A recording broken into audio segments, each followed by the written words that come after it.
Greetings! Yeah, it actually happened. In case people missed it, I got King Tut. I did the 10 paid singles I had after the gacha failure, where I spent nearly 500 quartz not getting a single SSR. Got nothing from those, but then when I was playing the event, I just got a random ass ticket and GG. So I am gonna do a first impression. At this point, no one probably gives a crap anymore because, you know, it's already like so deep into the event. But I figured, hey, might as well. This might even come out today.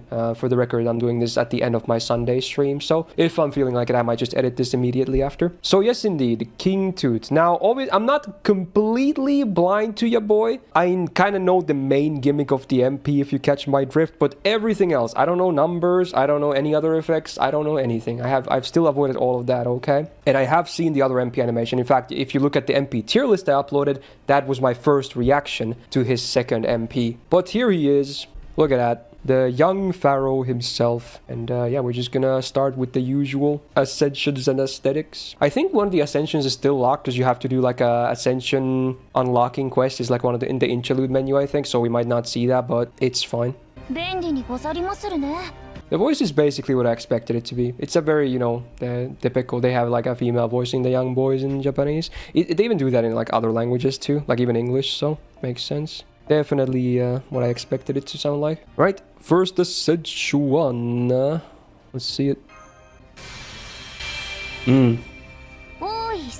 So this is the one they already showed when I think he was revealed and also on the gacha banner, I believe. So it's not like it's a surprise. Definitely looks like a pharaoh. Has the whole headdress and everything. I don't know what it's called. Design is pretty good.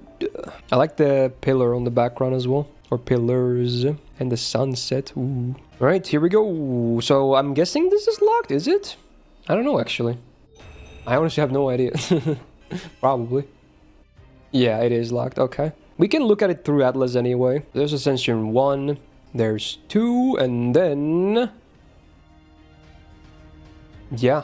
It's definitely older, so I guess this is meant to be the age that he actually died in, right? Pretty cool design, actually. And then the FA. I assume the FA is going to be the third Ascension based as well, but let's see. Oh, they did both. Wow, honestly, that's kind of unexpected. Are they playing like ancient Egyptian chess or something?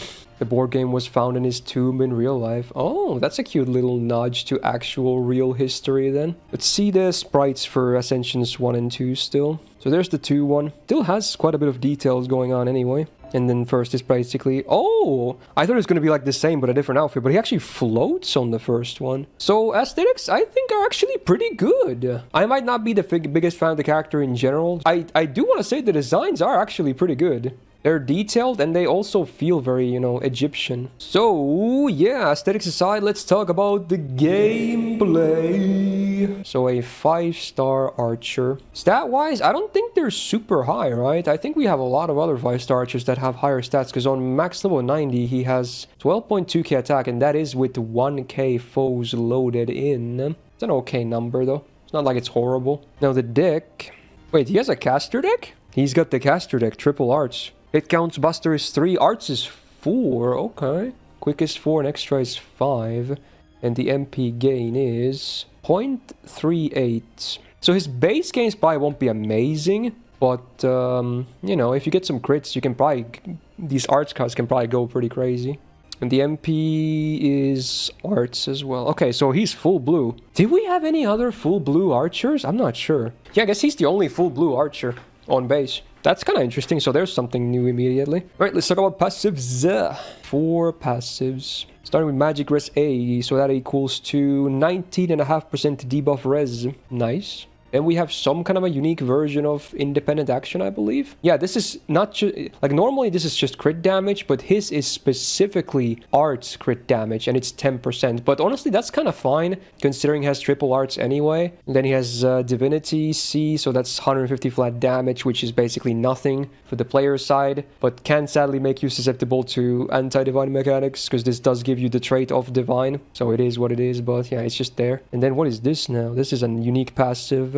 It gives him higher chance to apply curse, I think? Yeah, 30% curse success rate up. Alright.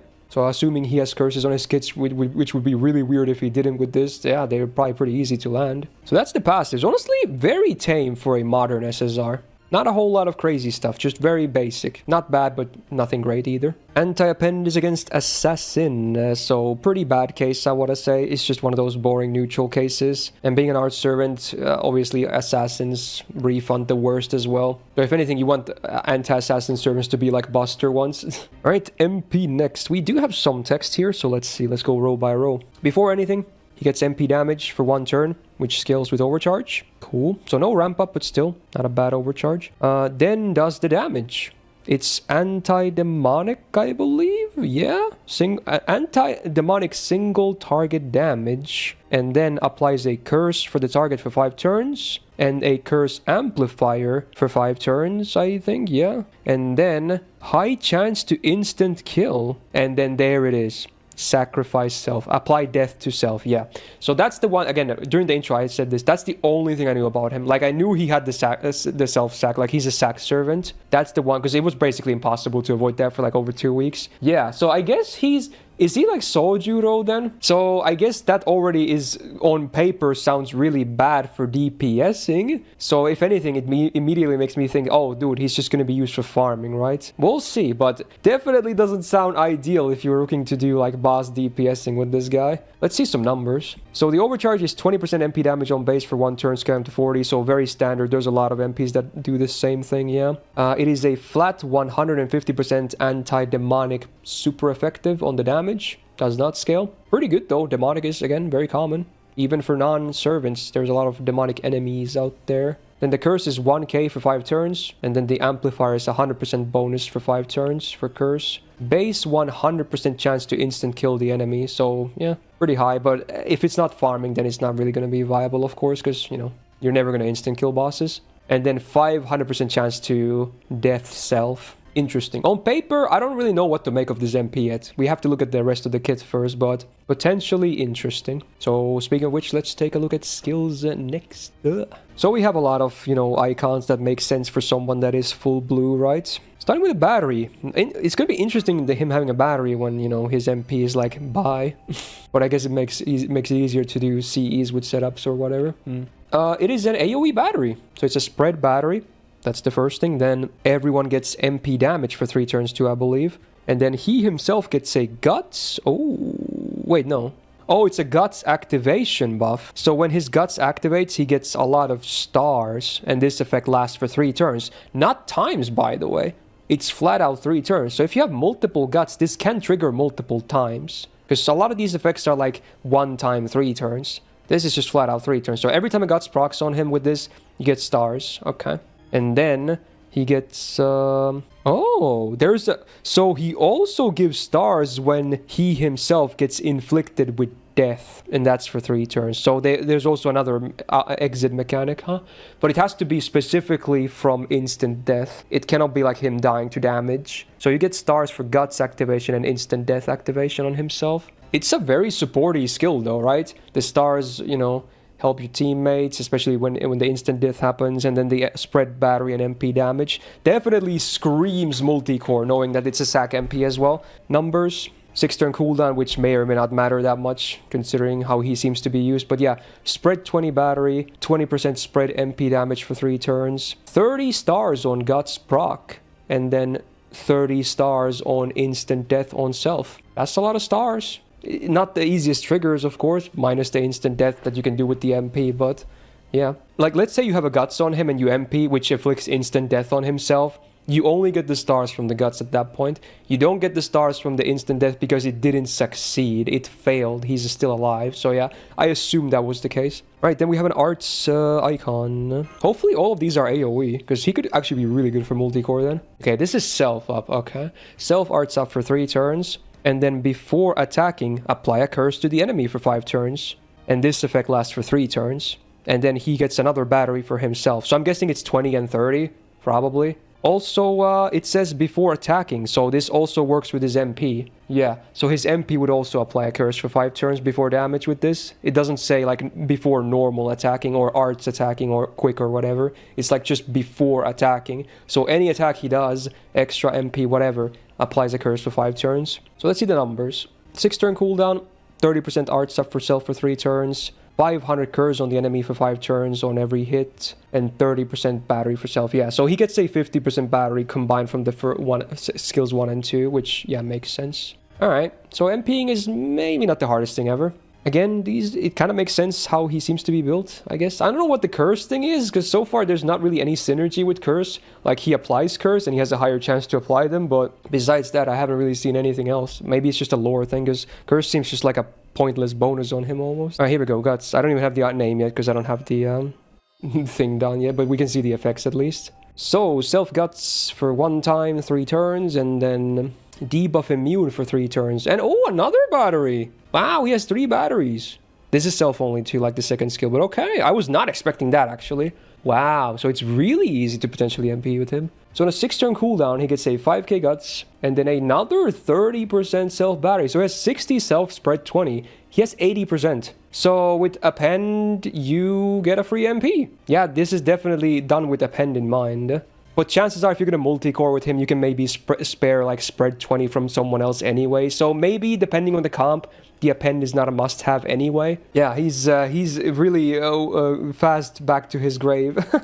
Interesting. Wow, this is a gimmick servant for sure. Definitely not a normal servant. So, again, am I incorrect in assuming that for bosses, he's kind of like whatever? Although, maybe actually not. Now that I think about it, who says you can just bring a second DPS, right? Just have him come in, maybe another DPS in the front line, use his AoE skills, bail out, get another support in. Maybe it's still good for bosses too. I mean, he himself won't be doing the main deeps, clearly. There could be merit to actually bringing him for a rotation for bosses too, because he still does offer some stuff to the teammates as well. But I'm thinking he's mostly going to be there for multi-core farming, right? Because the free sack is great. But although, the thing is, if you want the 100% from himself, you have to use the Guts on himself, which means he's going to stay alive after the MP. I wonder how much he refunds with his MP. Is it realistic to get a second MP off in farming?